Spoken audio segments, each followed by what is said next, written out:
Muy buenas tardes el día de hoy. Sean bienvenidos a esta nueva charla del ciclo de charlas que realiza nuestra organización, Mi Mapa, en relación al tema del Esequibo. Y aprovechando el asunto de la cuarentena, estamos con un ciclo de charlas que ya estamos terminando la segunda semana de ella. Y bueno, el día de hoy vamos a hacer la continuación, no sin antes darle la bienvenida a quienes están en vivo con nosotros el día de hoy, recordándoles que al final de la exposición pasaremos a la parte de preguntas en donde podrán dar a entender sus inquietudes acerca de la misma en un breve tiempo y también informándoles que bueno, que la próxima semana tendremos nuevas presentaciones con otras personalidades. Pero en el día de hoy sábado, tenemos de nuevo a la profesora Josmar Fernández, quien gustosamente aceptó nuestra invitación el día de hoy para que hiciera una reseña y nos diera una explicación de lo que es la geografía del Esequibo y de demás consideraciones. Es un tema bastante amplio y por eso el título de más consideraciones, para poder ampliar cualquier punto que tengamos alguna duda al respecto. La profesora Fernández ya estuvo con nosotros hace 2 semanas y esta vez, bueno, va a tocar el tema que les estoy comentando. Ella es profesora con un doctorado en Ciencias Políticas de la Universidad Central, posee un magíster en Planificación. Ella es especialista en negociaciones de conflictos en seguridad y defensa del IAEDEN. Ella es coautora del libro Ríos en Riesgo de Venezuela. Eh, tiene una experiencia de 15 años en temas fronterizos, de los cuales 13 años estuvo trabajando en la Cancillería de Venezuela. Ha estado en comisiones técnicas en dicha Cancillería y también tiene 5 años en la docencia con el tema. Una persona con amplio conocimiento, quien es colaboradora de nuestra organización. Llevamos un seguimiento al día del tema de Esequibo. Y bueno, vamos entonces a darle la bienvenida a la profesora Fernández cuando quiera. Adelante. Bueno, Jorge, pronto algunas referencias generales sobre las características geográficas de la Guayana Esequiba. Ya hemos visto a lo largo de algunas presentaciones cómo algunos compañeros han abordado temas, por ejemplo, como la geología, la parte poblacional, ¿sí? Ok, bueno, como les decía, no, la intención no es abordar el tema desde el punto de vista meramente técnico, ya que eso requiere de detalle, y acá no es la idea es conocer, acercarnos un poco a la realidad geográfica del territorio esequibo. Entonces, bueno, en principio hay que hacer una serie de consideraciones básicas en función a unos conceptos centrales que debemos tener claros. Y ese es, en principio, cómo está conformado el Estado. Vemos que el Estado está conformado por que es territorio, población y gobierno, tal y como ustedes lo ven acá. En el caso es definido y materializado. ¿Definido a través de qué? Desde el proceso de delimitación, y materializado a través de un proceso de demarcación. La cuestión es, ¿cómo es esto? Bueno, nosotros tenemos,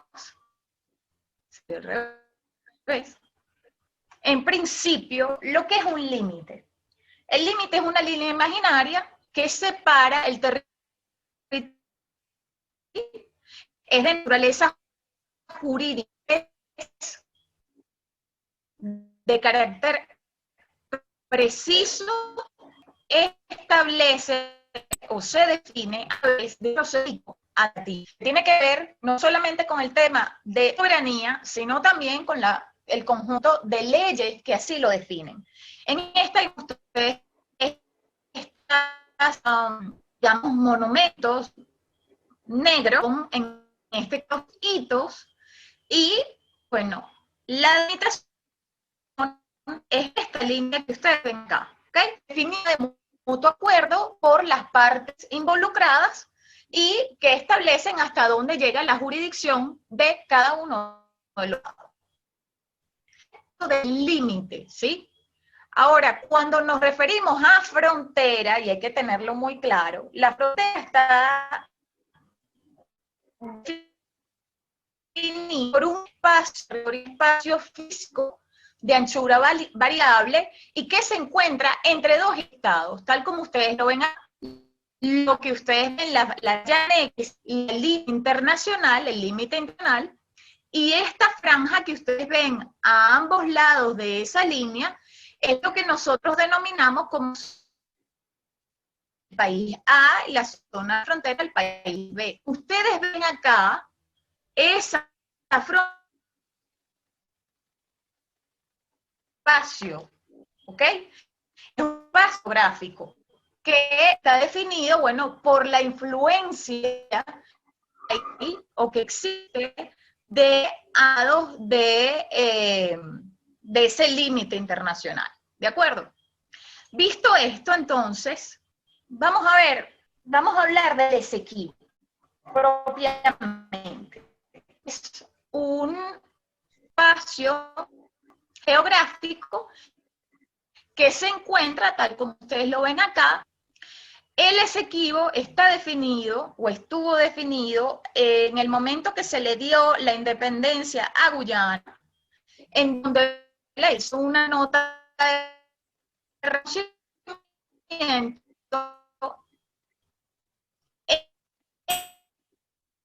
el cual aclaró muy tajantemente que el territorio de la Guayana Esequiba sobre Venezuela, río Esequibo, el río Esequibo que ustedes ven acá. Tomando desde su nacimiento, en esta zona, hasta su desembocadura en el Océano Atlántico, es decir, el norte. En este sentido, nosotros, que el territorio Esequibo tiene una superficie de 159.500 kilómetros cuadrados. Y quiero hacer una reflexión. Sobre el territorio Esequibo se hablan, o ustedes van a verificar en distintas fuentes, que se habla de distintas superficies, unas más aproximadas que otras. Estamos hablando en términos de estimaciones.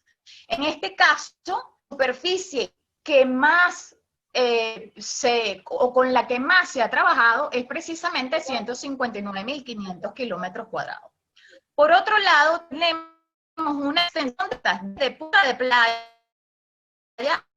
hasta Río Esequibo, kilómetros de límite, de línea de costa, ¿ok? Y a partir de ahí se hace la proyección del espacio marítimo o que es en día el territorio Esequibo, ¿ok? En la zona del Atlántico. Ese espacio marítimo comprende no solamente el mar territorial, sino también la zona contigua y la zona económica exclusiva. En conjunto, de acuerdo a algunas estimaciones, se dice que esto tiene una superficie estimada de kilómetros cuadrados. Insisto, estamos hablando de estimaciones, de aproximaciones, y que según la fuente que se consulte va a tener o va a referir un número diferente probablemente. Entonces, ven acá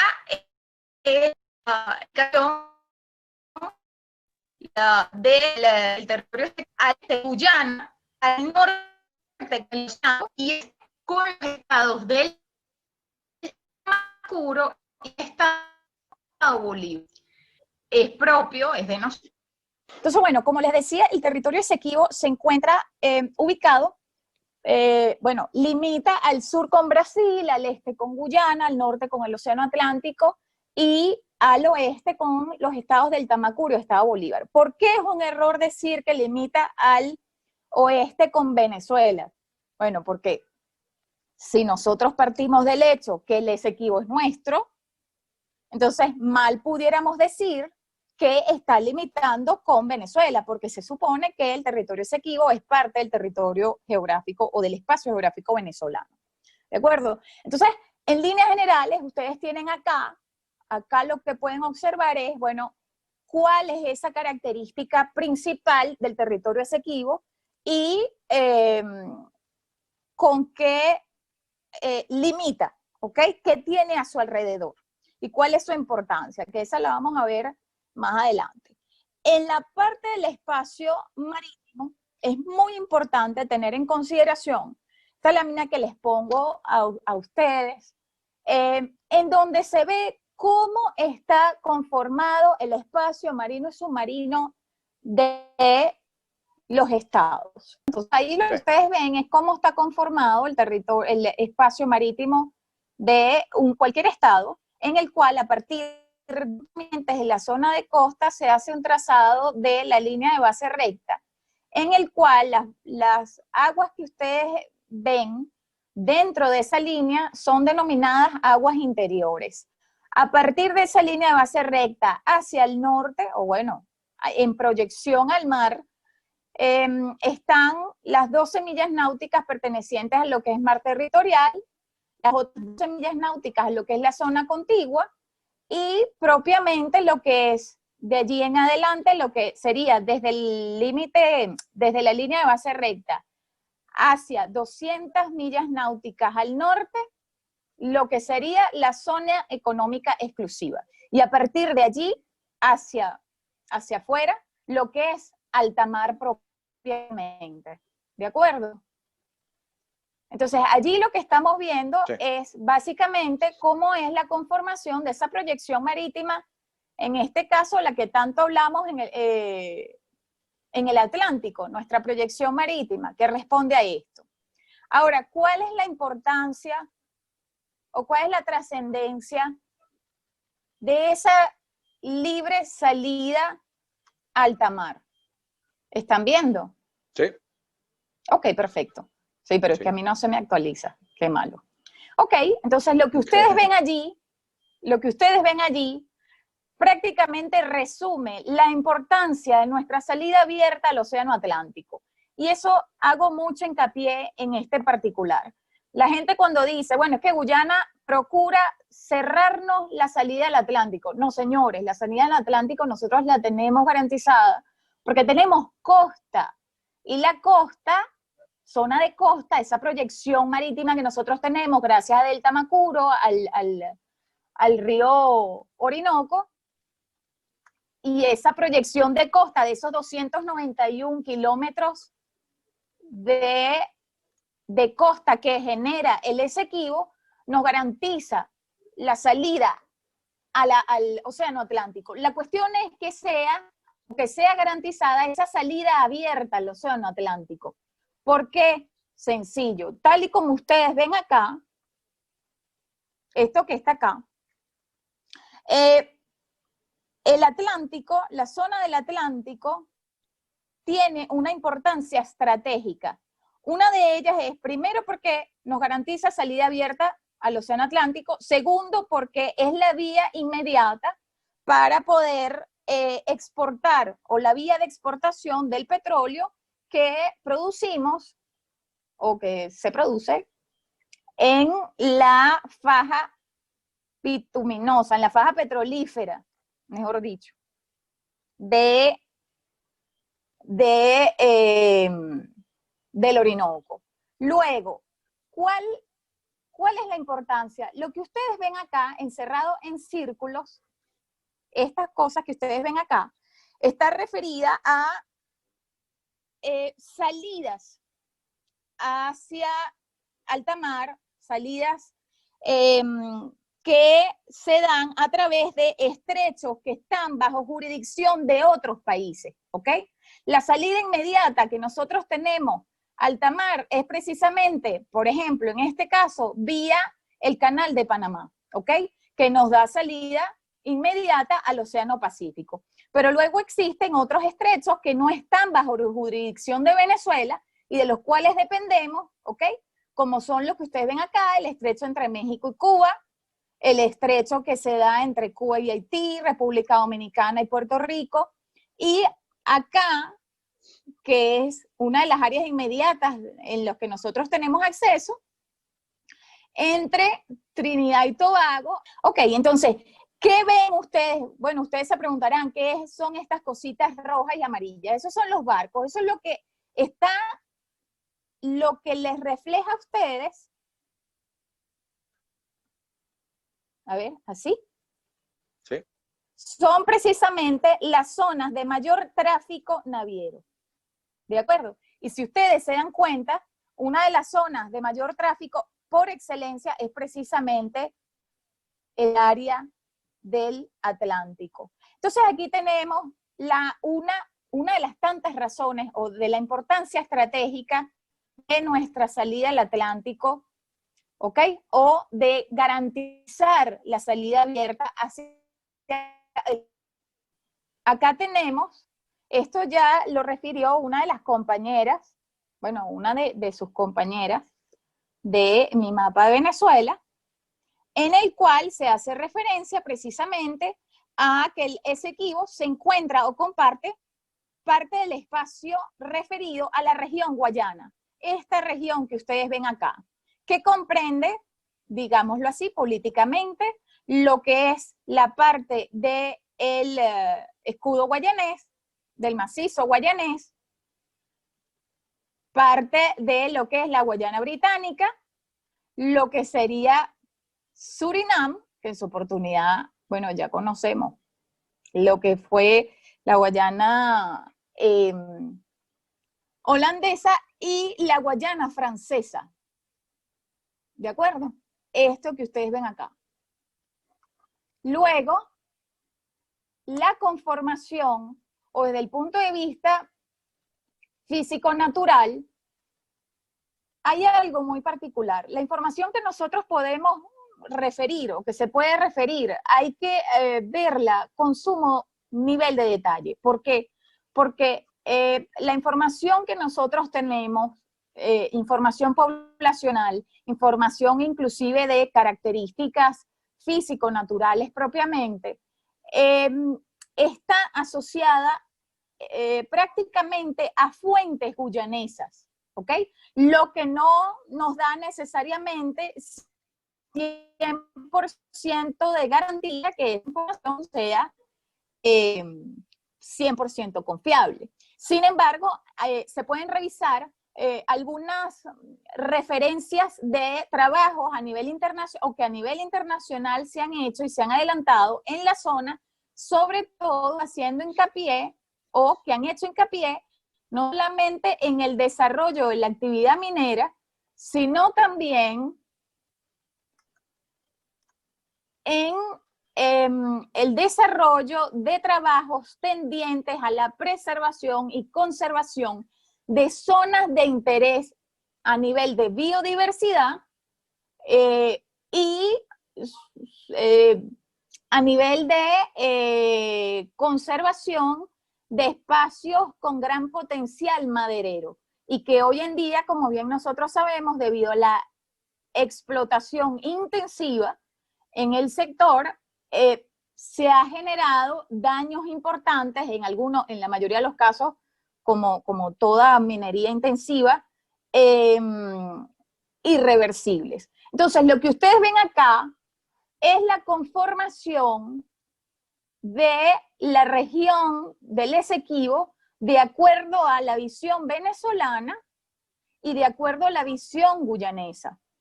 Entonces, de acuerdo a la visión venezolana, el territorio Esequibo está dividido prácticamente en 1, 2, 3, 4, 5, en 6 regiones, caracterizados por qué, bueno, esta parte que es la planicie costera, este sector que corresponde a lo que sería la penillanura del norte, esta parte en este punto es donde está el Monte Roraima. Lo que ustedes ven acá está caracterizado por zonas de tepuyes y gran sabana, lo que es la penillanura del norte, la depresión del Tacutú y lo correspondiente a la penillanura del sur del Rupununi, este sector que está acá. En el lado o del lado guyanés, y esto es información levantada en función a un trabajo que se hiciera con apoyo internacional, en donde establecen, en efecto, de igual forma, este sector norte correspondiente a la planicie costera, todo este sector a nivel muy general, por supuesto, como ustedes lo ven acá, correspondiente a bosques de tierras altas. Esta parte que está acá, lo que corresponde es a zonas de sabana, y esta franja que se encuentra ciertamente limitada por el río, aunque allí no se ve bien porque no se ve bien, que corresponde a lo que traducido se denomina región montañosa de características arenosas y arcillosas. ¿Ok? Entonces, mantenemos el análisis en función al río Esequibo, es el límite, ¿de acuerdo? A que se encuentra inclusive limitado por el Delta Macuro y por el Estado Bolívar, y bueno, ciertamente considerando formaciones montañosas, sobre todo en esta parte, formaciones altas, y el resto son características con inclusive relieves y formaciones geológicas de características diferentes. ¿De acuerdo? Entonces allí pueden ver dos formas en las que el territorio Esequibo puede ser analizado desde el punto de vista físico-natural. ¿De acuerdo? En este particular, lo que yo les muestro, lo que ustedes ven allí, ya va, es la conformación de el territorio Esequibo de acuerdo a una división político-administrativa que hiciera en su oportunidad Venezuela, lo que ustedes ven al lado izquierdo, ¿ok? Donde establecen 4 regiones del territorio Esequibo, lo que representa la región Morocco-Pomarún, lo que es la región del Delta del Orinoco. Si ustedes ven, lo que ustedes ven allí es la proyección de la conformación o de la división político-administrativa que hiciera en su oportunidad Venezuela, y del lado derecho Guyana. En el caso de Venezuela consideran 4 regiones específicas, lo que es la Morocco-Pomarún, la región del Delta del Orinoco. Si ustedes ven, pues no solamente está definida por el límite de facto, sino que se extiende hacia el estado del Tamacuro, lo que es la región del Cuyuní-Mazaruni, que de igual forma se extiende a una parte del estado Bolívar, y propiamente lo que es la región Alto Esequibo. Luego, del lado derecho, ustedes tienen la división que hoy en día mantiene Guyana.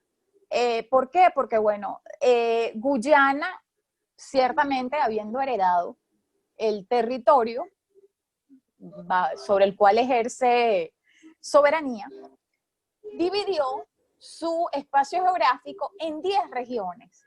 10 regiones de las cuales 5 pertenecen o corresponden al territorio Esequibo. En esta en particular está el Pomerún-Supenam, el Barima-Guainí, Cuyuní-Mazaruni, el Potaro Siparuni y lo que es el Yuper Takutú y Yuper Esequibo. ¿Ok? En total, 5 regiones. 5 regiones de las cuales, o a partir de las cuales se hace el levantamiento estadístico, no solamente poblacional, sino también de las actividades económicas que se realizan en cada una de estas zonas.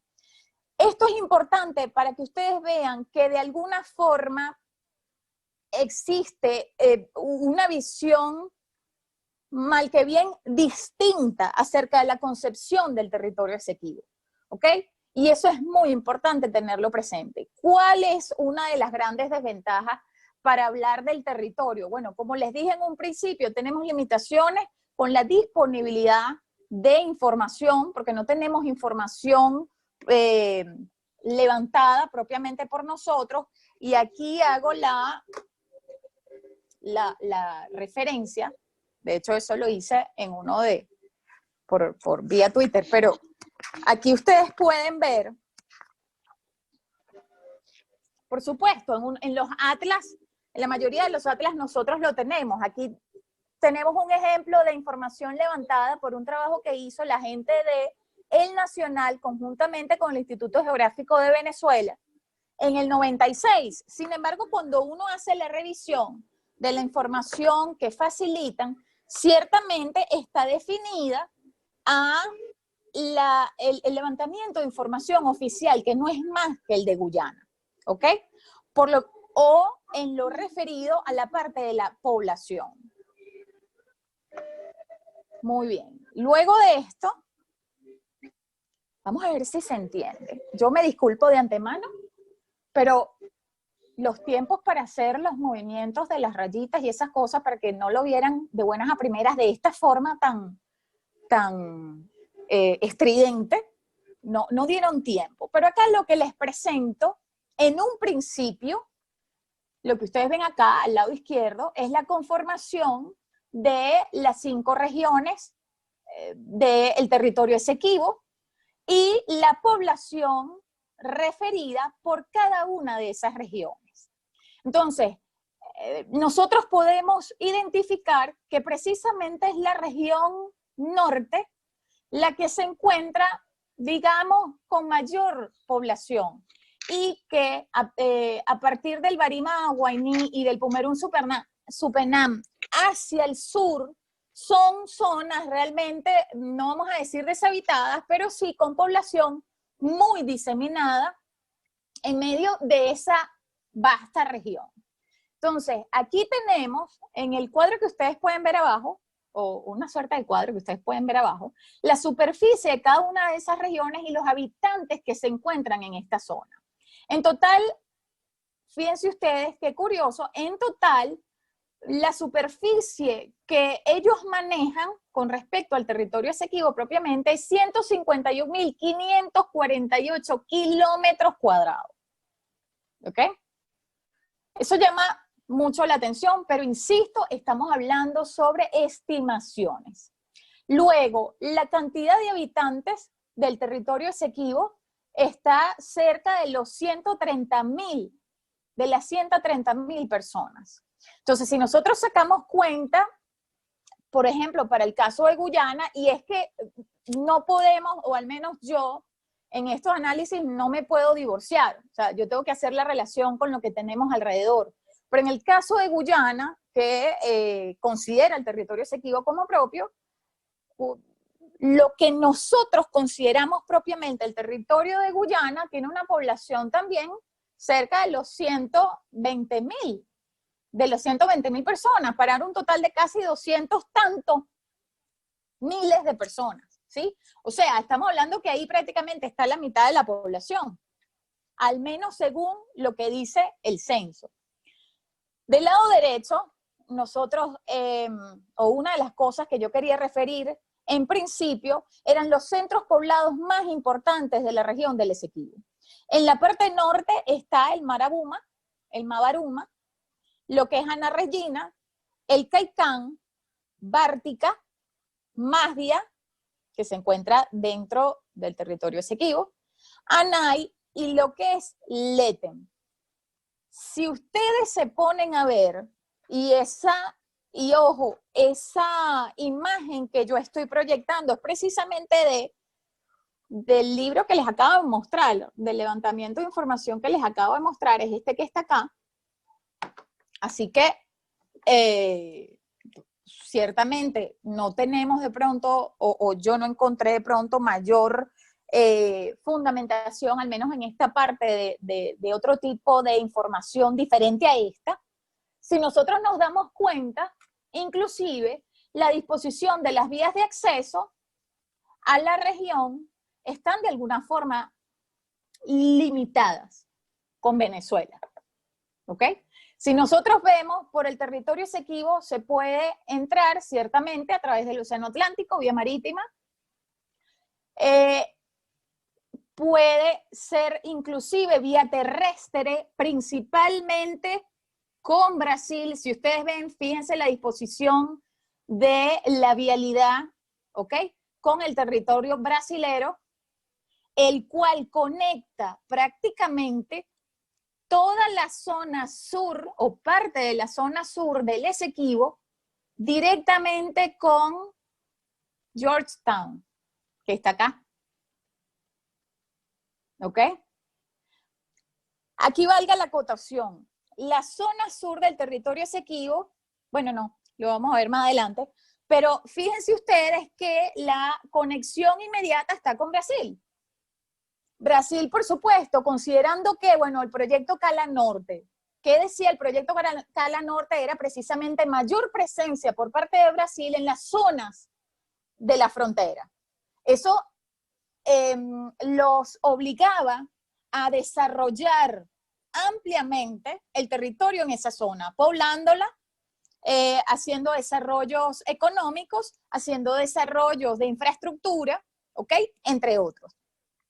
Luego, podemos identificar, o otras de las vías también puede ser vía aérea. Sin embargo, en el Esequibo se conoce que el aeropuerto más importante se encuentra ubicado acá en la zona sur del Lete y podemos identificar algunas zonas con, digamos, no quiero decir que no sean aeropuertos formales, pero pistas de aterrizaje.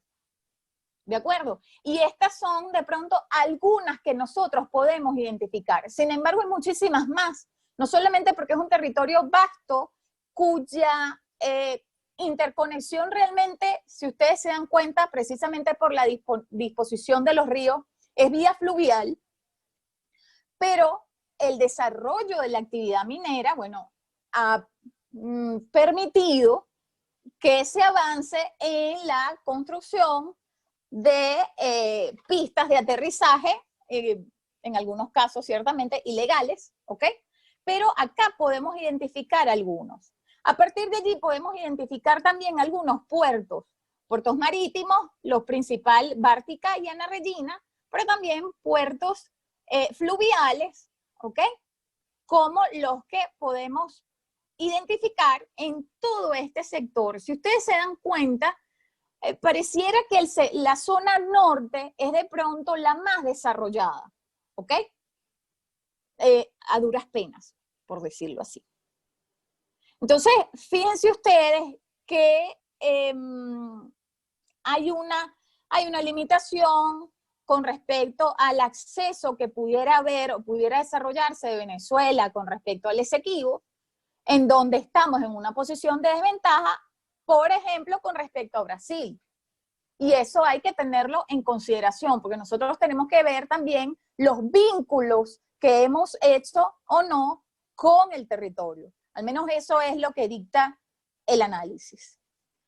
Dentro de la rigurosidad, que no lo hablamos antes, pero dentro del tema de la hidrografía, ciertamente el río principal es el río Esequibo, que tiene prácticamente 1000 kilómetros de longitud y desemboca en forma de estuario al Océano Atlántico, ¿ok? Luego, otro de los ríos, al menos con Venezuela, bueno, tenemos lo que es el Barima, el Amacuro y el Cuyuní, toda la cuenca del Cuyuní. Nosotros estamos, o las nacientes del Cuyuní están en territorio venezolano. Lo que quiere decir que existe una relación de interdependencia hídrica. Bueno, ¿por qué? Porque las nacientes que están en territorio venezolano, cualquier cosa que nosotros hagamos aguas arriba, afecta a nuestro vecino aguas abajo, ¿ok? Y eso hay que considerarlo, porque en distintas oportunidades he escuchado a algunas personas que dicen, bueno, no, es que nosotros somos soberanos y ejercemos jurisdicción sobre X territorio, y nosotros podemos hacer lo que nos dé la gana. Señores, no podemos desconocer en principio la relación de vecindad que existe, valga la redundancia, con nuestros vecinos. Como tampoco podemos desconocer esa relación de interdependencia, sobre todo en este particular, interdependencia hídrica, cuya posición, cualquier posición que nosotros tomemos con respecto a esto, no solamente con respecto a Guyana por medio del Esequibo, sino también con respecto a Colombia, nos puede beneficiar o puede ir en detrimento de nuestra posición, ¿ok? Y eso es muy importante de dejarlo por sentado. Luego, una vez revisado esto, entonces aquí viene otras rayas, otras cosas. Yo mantengo, en principio, la disposición de la vialidad, la disposición de los puertos marítimos y fluviales, así como la disposición de los aeropuertos. ¿Por qué? Porque en este particular lo voy a relacionar, en principio, con los parques nacionales o las zonas de interés, ¿ok? Natural. En este caso están identificados lo que es el Parque Nacional Caitiur, que ustedes ven acá, muy pequeño, donde está el Salto Caitiur, y la Reserva Forestal Iguocrama, este pequeño sector que ustedes ven acá. Sin embargo, en algunas referencias hemos visto, o se puede identificar, que el sector del extremo sur del Esequibo está considerado como una zona de interés de conservación de vegetación, ¿ok? Y eso es interesante dejarlo planteado por ahí. Luego, ¿cuál es la importancia o una de las tantas razones por qué es importante el territorio Esequibo? Bueno, señores, por la disposición de los recursos naturales.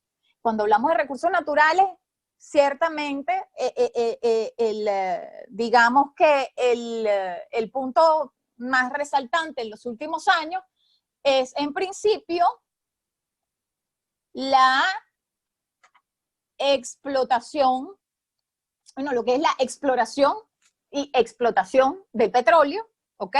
Sobre todo en las zonas del Atlántico, y aquella proyección, este mapa de pronto no era la mejor imagen, pero esto se proyecta inclusive hacia el territorio venezolano, hacia el espacio marítimo venezolano, la proyección marítima del delta del Orinoco, y eso es importante decirlo porque ahí se están amenazando nuestros derechos, ¿ok? Sobre ese espacio. Luego, la disposición de algunos recursos como es el uranio, el manganeso, el oro, y aquí, aquí se me borró una de las tantas concesiones. Bueno, pues en este sector por excelencia es de exploración y, sí, de exploración de oro, ¿ok? Lo que pasa es que aquí se borró.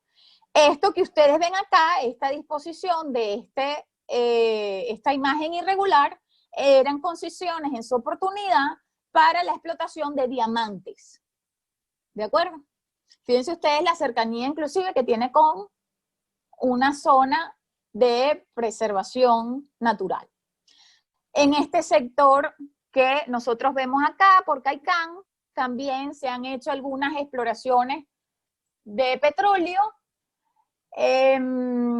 Cerca de Bártica, bueno, lo que es el uranio y lo que es inclusive el gas, exploración para explotación gasífera.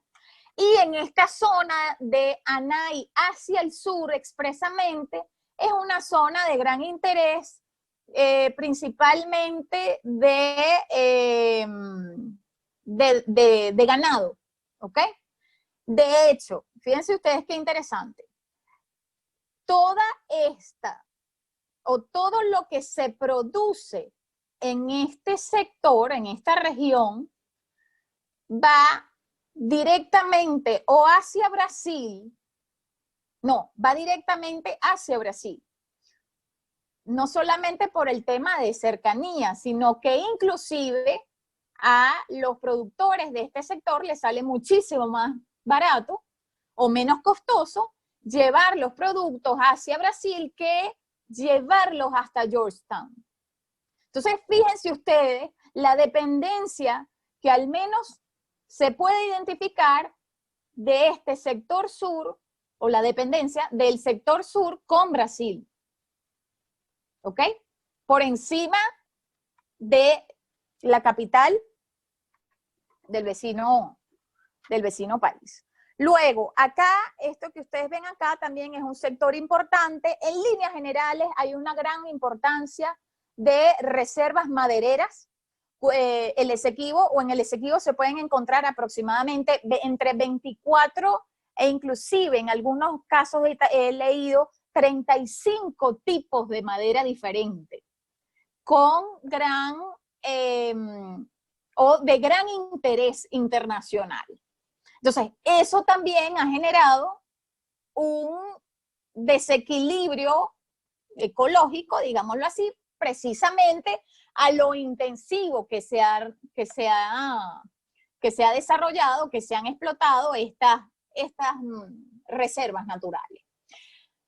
No podemos dejar pasar en el sector norte, a orillas prácticamente de la desembocadura o del margen izquierdo, la desembocadura del río Esequibo. Esta parte que ustedes ven acá es especialmente, o tiene un interés especial debido a la producción o a la agricultura a través de producción de arroz, que como sabemos, parte de ese arroz es llevado a Venezuela, ¿ok? Y es consumido por los venezolanos. Entonces, acá ustedes tienen en líneas generales un panorama del interés sobre los recursos naturales que existen en esta zona. Por supuesto que pudiéramos hacer un ejercicio, que es lo que tenemos inmediatamente al oeste del Esequibo, el estado Bolívar. Y el estado Bolívar por excelencia es uno de los grandes depósitos, y ya lo sabemos, de minerales, incluyendo el coltan, ¿ok? Y eso también tiene un interés estratégico. Vale la pena decir que las primeras concesiones que se dieron en el Esequibo fueron precisamente para la explotación minera. Para el año 2000 ya se hablaba de 94 concesiones, ¿ok? Y eso debe llamarnos la atención, porque no es solamente concesiones petroleras, aunque sea una de las razones más poderosas por las cuales últimamente se está haciendo presión, sino que ya teníamos un precedente, ¿ok? Con las concesiones mineras en la zona. Muy bien, esta imagen que ustedes ven acá, para no dejarla pasar, porque no la puse por bonita, precisamente, es lo que ustedes ven acá, es precisamente un intento de identificar aquellas zonas de deforestación por actividad minera aurífera, ¿ok? En donde lo poco que ustedes ven en amarillo son zonas que en su oportunidad se explotaron o fueron intervenidas entre los años 2001 y 2008, y lo que ustedes ven en ese azul o verde agua brilloso son las explotaciones adelantadas entre el 2008 y el año 2015. Insisto, Si identificamos, es precisamente la zona norte de mayor o con mayor intervención antrópica. ¿Ok? Muy bien. Luego,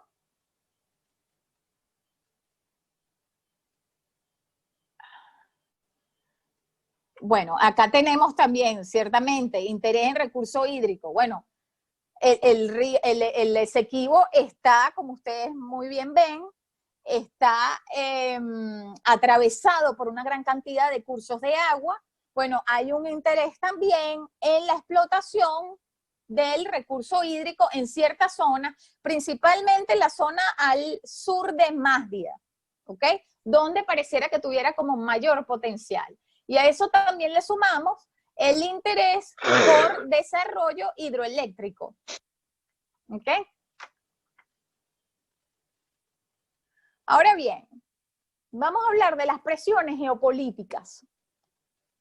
¿Sí? Porque hicimos una revisión, bueno, de la realidad, insisto, en líneas generales, no tiene nada que ver o no responde con un análisis geográfico tal y como lo conocemos, no responde tampoco a una revisión turística, porque eso no sería análisis geográfico, pero necesariamente tenemos que hacer la revisión de todos esos elementos y factores que tienen influencia en el territorio Esequibo.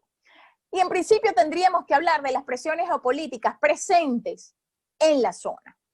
En principio, tenemos que hacer referencia necesariamente a las diferencias raciales, que por cierto no lo hablamos cuando hablamos de población, pero las diferencias raciales que existen dentro del territorio, conociendo que está, su sociedad está configurada principalmente por población indo-guyanesa, por población afro-guyanesa y por las etnias o las distintas etnias que nosotros conocemos, entre esos los más conocidos como son los amerindios. Entendemos que los indios guyaneses están están concentrados alrededor de un 44% de la población total. Por su parte, la población afroguyanesa responde prácticamente a un 30% de esa población. La población mixta en la que de pronto conviven o cohabitan personas con diferentes razas o diferentes naturaleza, por decirlo así, son apenas el 17%.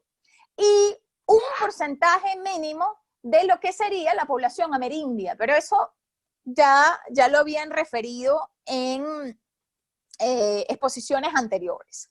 Lo cierto es que existe, ya conocido, diferencias raciales importantes que han degenerado inclusive en la persecución de personas que son distintos a sus grupos raciales, ¿ok? Y eso hay que considerarlo. Así como también los problemas de corrupción interna de que tanto se hablan a nivel gubernamental. Por otro lado, tenemos también la presión ciertamente que se está dando desde hace muchísimo tiempo atrás por parte de Brasil, sobre todo a nivel de, digamos, incursión, tal vez esa no sea la palabra, pero sí, definitivamente haciendo una presión desde la parte norte, haciendo presencia en ciertas zonas del Esequibo, donde hay inclusive desarrollos educacionales adelantados por Brasil, infraestructura adelantada por Brasil, y eso tiene una lectura que debemos considerar. También existe un problema latente entre Guyana y Venezuela, tal y como ustedes lo ven acá. ¿Por qué? Por el territorio y ciertamente por los recursos naturales, pero los recursos naturales realmente fue un tema que se incorporó en los últimos años, porque realmente el interés o la reclamación de Venezuela, y eso hay que dejarlo claro, la reclamación de Venezuela es por el territorio, ¿ok? El territorio que le fue despojado por el laudo arbitral de 1899. A eso le sumamos el gran interés que ha tenido Guyana por precisar y adelantar las delimitaciones marítimas pendientes con sus países vecinos. Uno de ellos fue precisamente con Surinam, caso que llevaron ante la Corte y que, bueno, tal y como ustedes ven acá, la Corte falló, ¿ok? Sin embargo, una cuestión particular acá es que la Corte falló haciendo este trazado que ustedes ven en rojo, considerando 2 puntos geográficos dentro de la región o dentro del espacio del territorio Esequibo. Y eso era un tema que Venezuela en su oportunidad tuvo que haber reclamado, protestado enérgicamente, ¿ok? Porque eso tiene unas consideraciones jurídicas que más adelante o en otra oportunidad, bueno, ciertamente se prestarán a discusión. Luego, lo que ustedes ven allí también es que Barbados también adelantó una delimitación marítima con Trinidad y Tobago. Y el trazado se hizo igualito en el 2006, sin embargo quedó un espacio, ese que ustedes ven allá, bueno, este espacio que está acá, en el 2003 de hecho, que es producto de un tratado de cooperación en la zona económica exclusiva entre Guyana y Barbados. Pero fíjense ustedes que ese tratado de cooperación que se hizo se solapa con nuestra proyección marítima o la proyección marítima que se desarrolla a partir del delta del Orinoco, ¿ok? Tal como ustedes lo ven acá.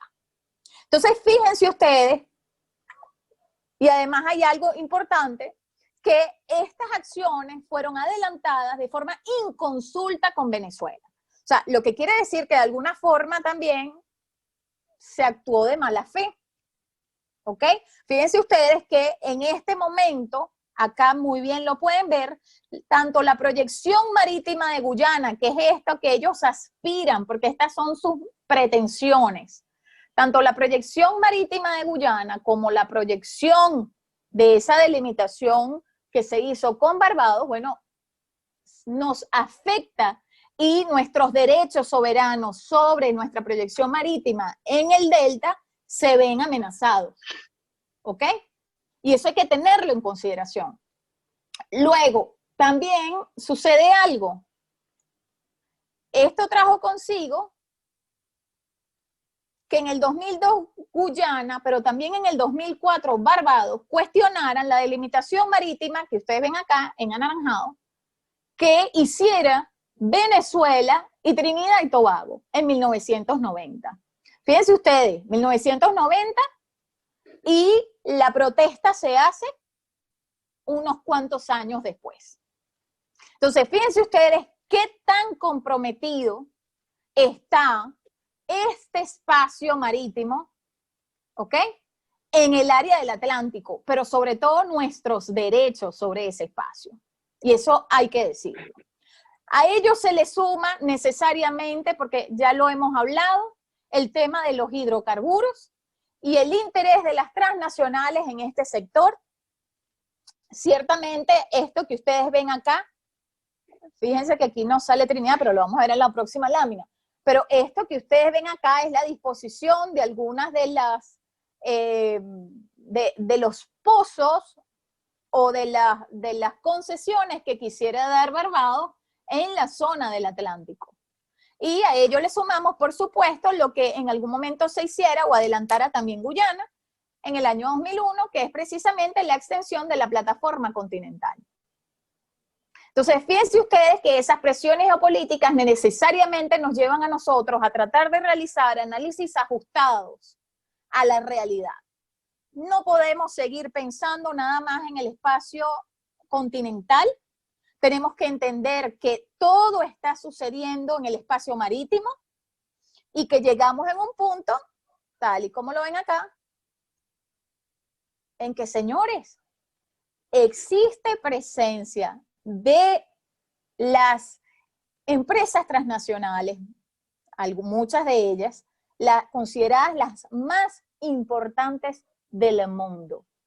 Y eso lleva consigo, tal y como se ha dicho en los últimos tiempos, presión sobre algunos órganos o algunos organismos, como en este caso, sin duda, la Corte Internacional, ¿ok? La participación de la Corte Internacional, la solicitud del secretario general de las Naciones Unidas, pero indudablemente lo que ustedes ven acá es que existe otro actor.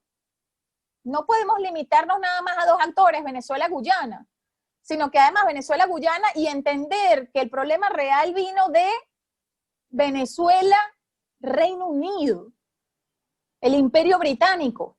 Ese era nuestro problema real. La cuestión es que ahora se sumó un nuevo actor, que son las empresas transnacionales, que además han manifestado en diversas oportunidades, al menos la gente de la Exxon y la gente de la NOC, creo que es así, la China, donde van a facilitar ayuda económica para que Guyana pueda avanzar en o sus acciones ante la Corte Internacional de Justicia. Entonces, fíjense ustedes que la situación nos lleva a nosotros definitivamente a entender una realidad latente y que nos guste o no, nos deja en una posición claramente de desventaja. Espero que haya sido de interés, espero que haya abordado de pronto algunas generalidades importantes y bueno, nada, muchas gracias y bueno, Jorge, tú dirás. Muchísimas gracias, Yusmar. Realmente tu explicación, lamentando mucho que al comienzo tuvimos todos esos inconvenientes de conexión, pero las láminas que estás presentando son un claro ejemplo de lo que hemos dicho últimamente, y cierras con el tema de la Corte, en donde nosotros también enfatizamos mucho la presencia de transnacionales y de organismos regionales que están presionando a un finiquito de inmediato. Más que todo también por el tema político interno guyanés, en donde hay mucho interés que las concesiones se formalicen aún más bajo el gobierno de David Granger, y como pudimos ver hoy bajo la prensa de Georgetown, en que, bueno, parece que el partido opositor está ganando en este reconteo de votos, algo que perjudica a los amigos de Granger, donde sabemos que hay muchas transnacionales presentes. Te quería pedir si pudieras, por favor, presentarnos la primera lámina, que la considero importante, ya que hemos visto por otros lados, por otras plataformas, donde está la diferencia entre frontera con límite. Sí. Bueno, o sea, realmente la intención acá era, como nosotros ya habíamos conversado, recuerdo que tú hacías mucho énfasis en la necesidad de hablar de ciertos conceptos que definitivamente uno puede aclarar mediante la lectura, pero hay cuestiones básicas que son necesarias manejar.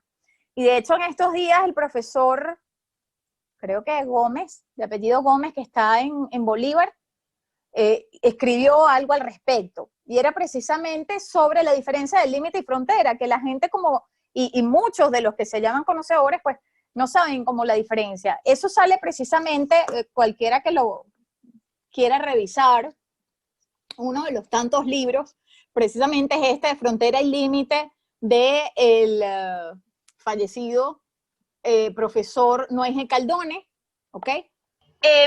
Ese estado tiene un territorio el cual es definido a través de un proceso de delimitación y es materializado en terreno, in situ, a través de un proceso de demarcación.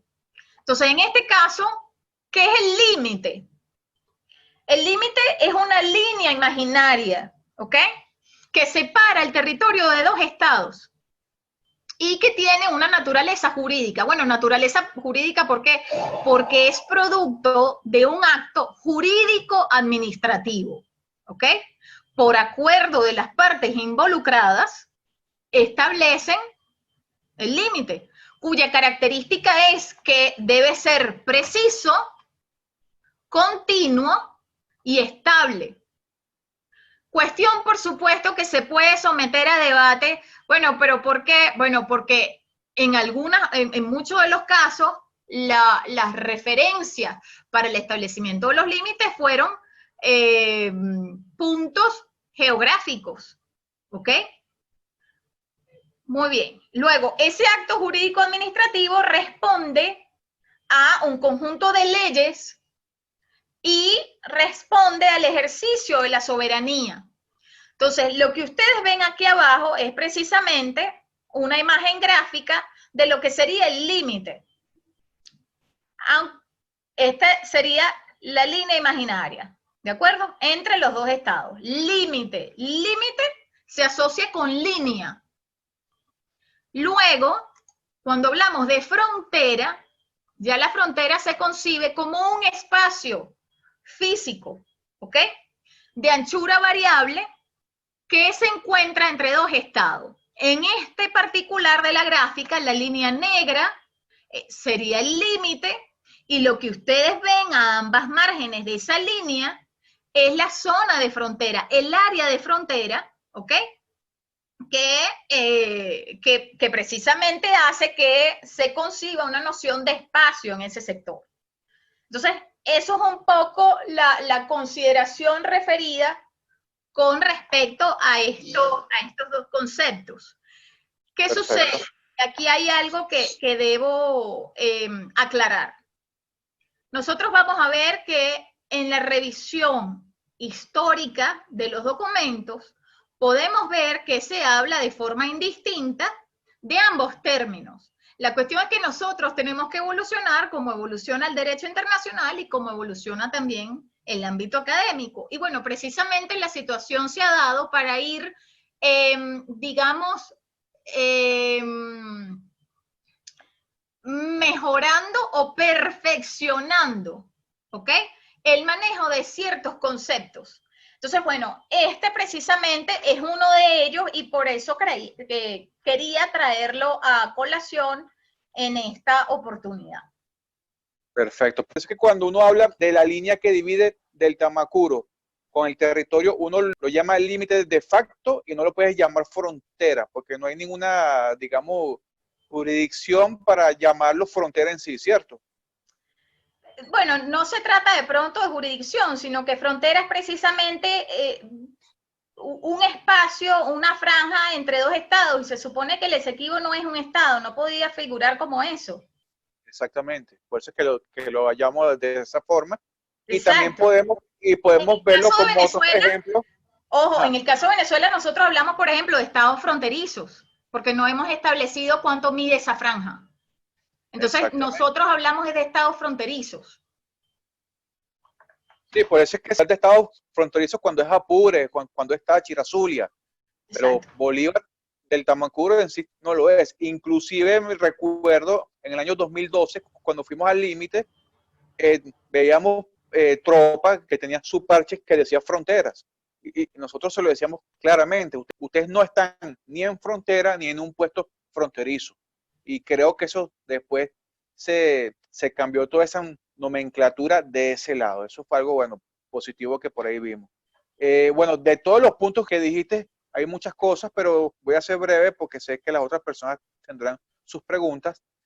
Tú hablaste del censo. ¿De qué año es eso? Lo saqué del censo 2012 según una de las fuentes consultadas. Eso es que te iba a decir, porque ellos no han hecho últimamente un censo. El último censo duró casi 2 años haciéndose.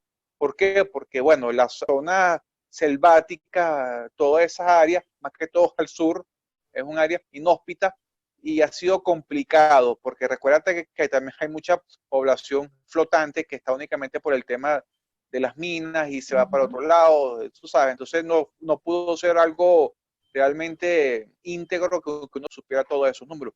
Inclusive Guyana en sí, tomando lo que es el territorio de ellos, más la zona nuestra, ha sido uno de los pocos países a nivel mundial que su población descendió del año 2010 al año 2020. Ellos vieron que tenían un total de 935.000 personas y descendieron cuando vieron el tema de lo que es elecciones y eso. Por otro lado, no sé si recuerdas el tema cuando estuvimos conversando de los mapas antiguos nuestros, donde hay una diferencia en cuanto al trazado cartográfico, donde vemos que hay una parte donde se ve Yuruarí, toda esa zona, y hay otros mapas que no. ¿Recuerdas de eso, verdad? ¿Qué opinas de ello? Sobre la parte de la cartografía, no quisiera profundizar, porque ya como habíamos hablado, existen diversos tipos de cartografía, existen inclusive varias versiones del mapa publicado por Codazzi de 1840. Y entonces, como yo no he tenido la posibilidad de hacer una revisión exhaustiva de cada uno de esos mapas y la revisión de esos detalles, entonces yo prefiero no opinar. Acuérdense que también estamos hablando de mapas históricos, como bien lo dice, y que en principio el territorio no fue suficientemente explorado en su oportunidad, entonces se hizo también con información muy limitada. Luego no precisábamos de exactitud, porque además no teníamos los elementos para levantar con exactitud los espacios, ¿no? Entonces, ahí hay una serie de consideraciones que sería que malamente pudiéramos juzgar, ¿ok? Porque también hay un elemento de recursos, de disposiciones, y etcétera, claro, ¿no? Y además que se hicieron levantamientos cartográficos, Venezuela, los americanos, los británicos, los holandeses, o sea, existe una cartografía amplia con respecto a ese particular. Sí, por eso es que hemos visto que siempre leemos que el territorio son 159.542 kilómetros cuadrados. Realmente ese es un número que no se sabe con exactitud si es el propio, porque inclusive hay mapas, hay unos escritos que hablan de 139.000 kilómetros que se reclaman. Hay gente que habla de que la parte de lo que es de Merar en sí no debería incluirse con lo que es el reclamo. Bueno, son varias cosas que deberíamos tomarlo para otra charla que pudiéramos tener, porque ya son mapas antiguos, pero en sí son muy interesantes porque llega a lo que estamos actualmente, que sabemos que, bueno, todo ese territorio nos pertenece, pero tenemos que buscar una solución satisfactoria para ambas partes, que es lo que es, digamos, complicado en sí. Pero lo vemos diariamente en nuestro tema, el Esequibo. Bueno, hay otros puntos, pero quisiera ver si algunos de los presentes, por favor, que se tome 3 minutos como tope, porque ya llevamos bastante tiempo. Ajá, tenemos al capitán Cohen, ya le vamos a dar entrada al capitán Pablo Cohen, que está conectado desde la isla de Margarita. Ok. Primero, dos cositas. La primera, decirle a Yosmar que la felicito porque está actuando interesantemente y lo está haciendo cada vez mejor, porque yo lo he escuchado a ella varias veces. Y le tenía una sola pregunta, para ser breve. ¿Existe algún eje carretero entre Venezuela propiamente dicha o el estado Bolívar o del Tamacuro y la zona en reclamación? ¿Existe alguna conexión carretera? La verdad es que yo creo que la conexión que hay es a través de Bochinche, ¿no? Pero eso ahí no doy detalles. Creo que es a través de Bochinche.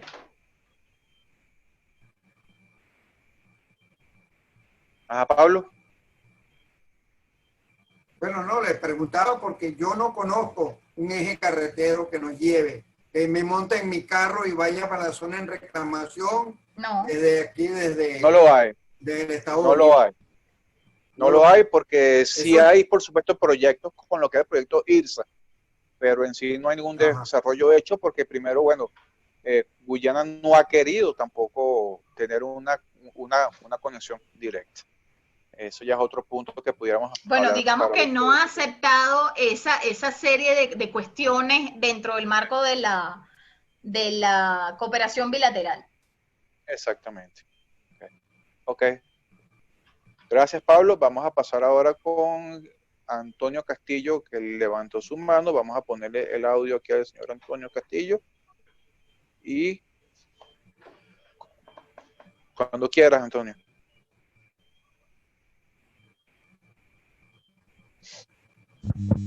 Bueno, buenas noches, felicidades a Yosmar, muy buena tu explicación. Yo más que una pregunta quería contestarle a Pablo. No existe una carretera como tal, si hay una trocha que comunica Bochinche con Mavaruma, que es una distancia relativamente larga, y nada más es transitable 6 meses al año, cuando estamos en periodo de sequía, y es utilizada para actos que no son muy legales, también para personas que se mueven de un territorio a otro. Pero tengo entendido, porque yo no he estado allá, esa es información que me llegó, que es un espacio bastante peligroso de cruzar, tanto por la presencia de mineros como por lo difícil del territorio en sí. Eso era todo, ya los dejo con su pregunta, pero felicidades a Yomar porque estuvo bastante bueno y bastante completa su exposición. Gracias. Gracias, Antonio. Ok, pasemos con nuestro amigo, el señor Milton Méndez, que se conecta desde Houston. Milton. Buenas noches. Muchísimas gracias a la profesora Yosmar por la explicación. Bastante enriquecedor las láminas y la información y los libros con los cuales mucho de ello ha servido de consulta. Yo tengo solamente en este momento una pregunta y una acotación. Voy a empezar por la acotación. Cuando usted habló del Orinoco y habló de la faja petrolífera, debo aclarar que el petróleo de la faja o cualquiera de sus derivados no sale por el Orinoco. Todo lo que se produce a boca de pozo en cualquiera de las concesiones que se dan en la faja tienen que recorrer 235 kilómetros y llegar al famoso condominio criogénico José Antonio Anzoátegui, donde bajo unos procesos químicos pues es transformado en un sintético, y a partir del terminal de ahí de José sale para exportación. Esa es la aclaración. Es decir, el Orinoco ha servido para el caso petrolero solamente para traer algunos insumos vía, esa vía fluvial que la es, pero nunca para sacar hidrocarburos. Esa es simplemente una acotación por ahí. Pero la más importante que yo tengo en mente es que el mapa la lámina número 4 que pudiera servir, o la otra que usted llamó presiones políticas, donde muestra la zona marina de Venezuela. Cuando yo saco la relación de líneas, si yo fuese un guyanés inglés y digo, bueno, suponte que yo termino de perder lo que no me pertenece y pertenece a Venezuela bajo cualquier jurisdicción internacional, significa que ellos, que ya tienen un tratado con Surinam, y en este caso nosotros tendríamos nuestro Esequibo y nuestra extensión marina, prácticamente ellos quedan sin salida hacia el Atlántico, al menos desde el punto de vista de los mapas que se ven. Esa línea, la línea que divide el río Esequibo y que nosotros reclamamos como la zona marina nuestra, está fundamentada ¿en qué? Me gustaría saberlo. La línea que divide el Esequibo. Es decir, la línea que se extiende hacia la zona marina, hacia el margen de la plataforma. La proyección marítima. ¿De dónde la sacamos? Esa proyección marítima responde a una proyección o un acercamiento que se hace a partir de la delimitación entre Trinidad y Tobago y Venezuela. Entonces se hace una proyección, y bueno, por supuesto, y considerando también la zona de patrullaje de la Armada. Entonces esa proyección valga la redundancia, se proyecta hacia el sur ¿sí? Dando precisamente ese espacio o lo que correspondería a la proyección marítima del Esequibo, ¿ok? En esa zona. Entonces, eso responde a eso. Por supuesto, hay otras consideraciones que no vendrían al caso, pero viene precisamente de la proyección de esa delimitación. O al menos esa es una de las tantas respuestas que yo he obtenido precisamente cuando se hace esa pregunta. Viene de allí. Ok, muchísimas gracias, señor Milton. Josmar, en sí, tu presentación fue tan buena que me gustaría hacerla nuevamente cuando tengas una conexión estable, porque está excelente. Vamos a darle las gracias entonces a la profesora Josmar Fernández por su tiempo de hoy, por su dedicación, por el conocimiento tecnológico para conexión, porque tuvo que luchar con su conexión el día de hoy, pero al final pudimos recibir todo eso. Perfecto. Muchísimas gracias. Profesora, si tienes algunas palabras para el cierre. No, bueno, muchísimas gracias a ustedes. Disculpen lo malo por la conexión, tal vez por de pronto que falten uno que otro detallito por allí, que bueno, si le repetimos, lo pulimos. Espero que haya sido una información enriquecedora propiamente y dentro de todo también innovadora, puede ser. Entonces, muchísimas gracias y bueno, seguiremos atentos a todas estas presentaciones que a mí me parecen realmente bien interesantes y necesarias en estos tiempos.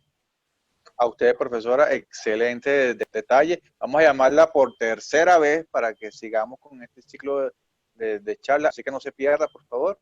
Y bueno, todos pendientes, les voy a dar un dato de cierre, pendientes en estas 48 horas. Yo digo que hasta el martes tope, en donde el GICON, que es el CNE guyanés, va a dar los resultados de las elecciones después de casi 80 días de revisión, de trampa, de peleas internas entre ellos. Y lo que se dice es que el partido opositor, el People Progressive Party, donde el candidato es el indo-guyanés Irfan Ali, ganó las elecciones. Él es una persona que está muy arraigada con el oficialismo de Venezuela, así que veremos qué va a subsistir del tema de la corte con todo esto, ya veremos qué sucede y bueno, estén pendientes de nuestras redes para ellos y los invitamos para una próxima charla en el transcurso de la próxima semana. Muchísimas gracias a los presentes el día de hoy, agradecidos por el tiempo y será hasta otra oportunidad. Hasta luego.